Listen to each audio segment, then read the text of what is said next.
அன்பார்ந்த third pillar wears அனைவருக்கும் எங்களது பணிவான வணக்கங்கள். நியோமேக்ஸ் இயக்குனர்கள் திரு கமலக்கண்ணன், திரு பாலசுப்ரமணியன், திரு கபில் மற்றும் திரு சிமியோன் இவர்கள் அனைவருக்கும் வழங்கப்பட்ட பெயில் கேன்சலேஷன் சம்பந்தப்பட்ட வழக்கின் மீதான இறுதி தீர்ப்பு கடந்த 16/4/2024 அன்று வெளியிடப்பட்டது. அந்த தீர்ப்பில் தமிழகத்தில் நிதி நிறுவனங்களில் முதலீடு செஞ்சு பணத்தை திரும்ப பெற முடியாமல் அதை பெற்றுத்தரும்படி புகார் கொடுத்தவங்க இதுவரைக்கும் சுமார் 3,60,000 வாடிக்கையாளர்கள். அவங்க புகார் அளித்த தொகை கிட்டத்தட்ட 10,000 கோடிக்கு மேலே. இதில் பாருங்கள், இதுவரைக்கும் மொத்தமே 11,179 பேருக்கு தான் செட்டில்மெண்ட் வழங்கியிருக்கிறாங்க. அந்த செட்டில்மெண்ட் வழங்கப்பட்ட தொகை மொத்தம் 150 கோடி மட்டுமே. இன்னமும் வழக்கு விசாரணையில் மட்டும் சுமார் 315 கேசஸ் நிலுவையில் இருக்குது. இது மிகவும் தாமதமாக நடக்கக்கூடிய ஒரு ப்ராசஸாக தெரிகிறது. இது மூலமாக வாடிக்கையாளர்களுக்கு வேகமாக தீர்வு கிடைக்கக்கூடிய வாய்ப்பே இல்லாமல் இருக்குது. இந்த சூழ்நிலை மாறணும்னா இந்த விசாரணையில் கடைசி வாடிக்கையாளர்களுக்கு செட்டில்மெண்ட் நடக்கிற வரைக்கும் உள்ள எல்லா டாஸ்க்குக்கும் ஒரு டைம் லைன் ஃபிக்ஸ் பண்ண வேண்டியது அவசியமாகிறது. மாண்புமிகு நீதிபதி அவர்கள் வழங்கியிருக்கக்கூடிய டைம் லைன் என்னன்னா, இதுவரைக்கும் குற்றம் சாட்டப்பட்டுள்ள அனைத்து நிறுவனங்களுக்கு எதிராகவும் வாடிக்கையாளர்கள் மீண்டும் ஒரு முறை புகார் அளிக்கிறதுக்கு வாய்ப்பு கொடுக்கணும்.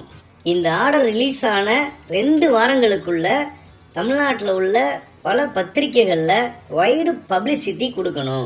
புகார் அளிக்கிற விரும்புகிறவங்கெல்லாம் புகார் அளிக்கலாம்னு கொடுக்கணும். அந்த பப்ளிசிட்டி கொடுக்கப்பட்ட 8 வாரங்களுக்குள்ள எல்லாரும் புகார் அளிக்கணும்னு அறிவுறுத்தணும். இந்த தீர்ப்பு வழங்கப்பட்ட தேதியிலிருந்து 15 மாதங்களுக்குள்ள விசாரணையை முடித்து எல்லா நிறுவனங்களுக்கு எதிராகவும் சார்ஜ் ஷீட் ஃபைல் பண்ணிடணும். ஒவ்வொரு ஸ்டேஜ்லையும், அதாவது வழக்கு சம்பந்தப்பட்ட சொத்துக்களை அடையாளம் காணப்பட்டுக்கிட்டே இருக்கணும்.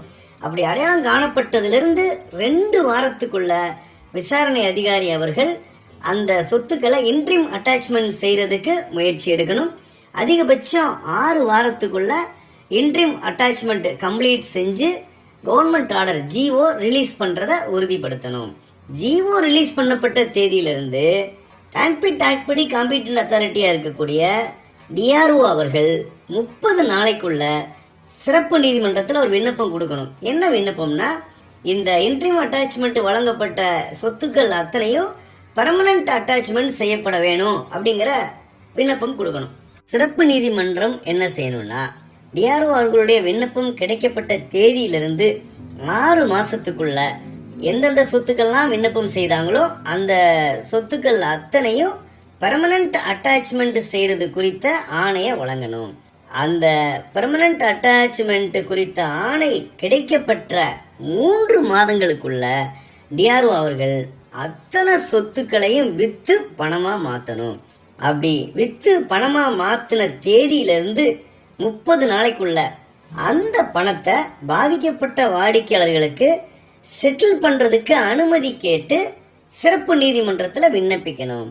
அந்த விண்ணப்பம் பெற்ற 2 மாதங்களுக்குள்ள சிறப்பு நீதிமன்றம் அதற்கான ஆணையை, அதாவது செட்டில்மெண்ட் செய்வதற்கான ஆணையை வழங்க வேண்டும். சிறப்பு நீதிமன்றத்தோட அந்த ஆணை பெறப்பட்ட தேதியிலிருந்து 3 மாசத்துக்குள்ள அனைத்து வாடிக்கையாளர்களுக்கும் என்ன தொகை சட்டப்படி கொடுக்கணும் அப்படிங்கிறத அசர்டைன் பண்ணி முறையான அக்னாலஜ்மெண்ட் சட்டப்படி வாங்கிக்கிட்டு 3 மாதங்களுக்குள்ள அனைத்து வாடிக்கையாளர்களுக்கும் செட்டில்மெண்ட்டை முடிக்கணும். ஆக புகார் பெறப்பட்ட தேதியில இருந்து ஃபைனல் செட்டில்மெண்ட் தேதி வரைக்கும் எல்லா டாஸ்க்குக்கும் ஒரு குறிப்பிட்ட டைம் லைனை தீர்மானித்து மாண்புமிகு நீதியரசர் அவர்கள் வெளியிட்டிருக்கிறாங்க. இந்த டைம் லைன் படி எல்லா ஆக்டிவிட்டியும் நடக்கணும் அப்படின்னு சொன்னால் அந்த ஆக்டிவிட்டிஸ் அத்தனைக்கும் குற்றம் சாட்டப்பட்ட இயக்குநர்களுடைய ஒத்துழைப்பு அவசியமாகிறது. ஏன்னா சொத்துக்களை ஐடென்டிஃபை பண்ணுறதுக்கு அவங்களுடைய ஒத்துழைப்பு அவசியம். இப்படி அந்த சொத்துக்களை அட்டாச் செய்யறது சம்மந்தப்பட்ட விவரங்கள் கொடுக்கறதுக்கு இயக்குநர்கள் அவசியம். இந்த பணிகள் எல்லாம் சிறப்பாக நடக்கணும்னா அவங்க வெளியில் இருந்தால் மட்டும்தான் இதை செய்ய முடியும். அவங்களுடைய பெயிலை கேன்சல் பண்ணி உள்ளே அனுப்புறதின் மூலமாக இந்த ஆக்டிவிட்டீஸ் எல்லாம் மேலும் தாமதமாகுமே தவிர விரைவுபடுத்தப்படாது. எனவே அவங்களுடைய பெயில் கேன்சல் சம்மந்தப்பட்ட அப்ளிகேஷன் அத்தனையும் நான் நிராகரிக்கிறேன் அப்படின்னு உத்தரவிட்டாங்க. அதே நேரத்தில் குற்றம் சாட்டப்பட்ட இயக்குனர்கள் விசாரணை அதிகாரியோட இந்த விசாரணைக்கு முழுமையான ஒத்துழைப்பு வழங்கணும். வழக்கு சம்பந்தப்பட்ட அத்தனை சொத்துக்களையும் விசாரணை அதிகாரி வசம் ஒப்படைக்கணும். வழக்கு சம்பந்தப்பட்ட வாடிக்கையாளர்கள் பற்றின அத்தனை விவரங்களையும் ஒப்படைக்கணும். அதே நேரத்தில் இந்த வழக்கு சம்பந்தப்பட்ட எந்த சொத்தையும் விற்பனை செய்யக்கூடாது.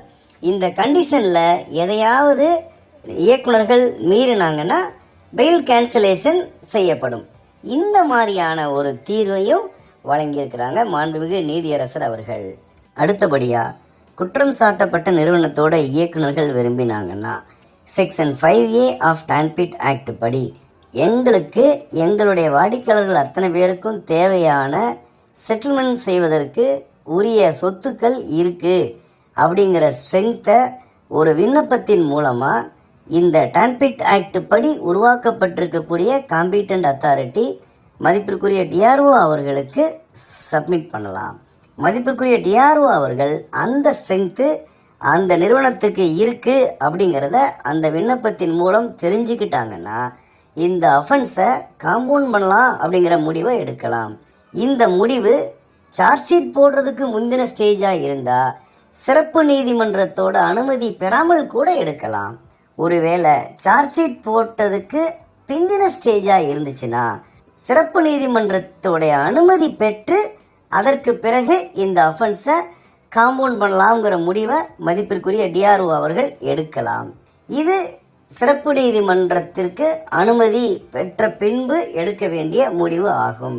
இந்த மாதிரி ப்ரொசீஜரை ஃபாலோ பண்ணாமல் நியோமேக்ஸ் நிறுவனம் நேரடியாக டான்பிட் சிறப்பு நீதிமன்றத்தை அணுகி அட்வொகேட் கமிஷனர்ஸ் நியமிக்கப்படுவதன் மூலம் நிலமோ பணமோ வாடிக்கையாளர்களுக்கு நாங்கள் செட்டில் பண்ண தயாராக இருக்கோம், இதனால் எங்கள் மீது சுமத்தப்பட்ட இந்த அஃபென்ஸை காம்பவுண்ட் பண்ணுங்க அப்படிங்கிற விண்ணப்பத்தை நேரடியாக சிறப்பு நீதிமன்றத்தில் சப்மிட் பண்ணதுனாலையும் அது அடிப்படையில் அட்வொகேட் கமிஷனர்ஸை நியமிக்கலாம் அப்படிங்கிற உத்தரவை சிறப்பு நீதிமன்றம் வழங்கியிருப்பதுனாலையும் இது தவறு என்கிறதுனால இந்த அட்வொகேட் கமிஷனர் நியமிக்கப்பட்டது செல்லாது என்று அறிவிக்கிறேன் என்று மதிப்பிற்குரிய நீதியரசர் அவர்கள் தீர்ப்பளித்தார்.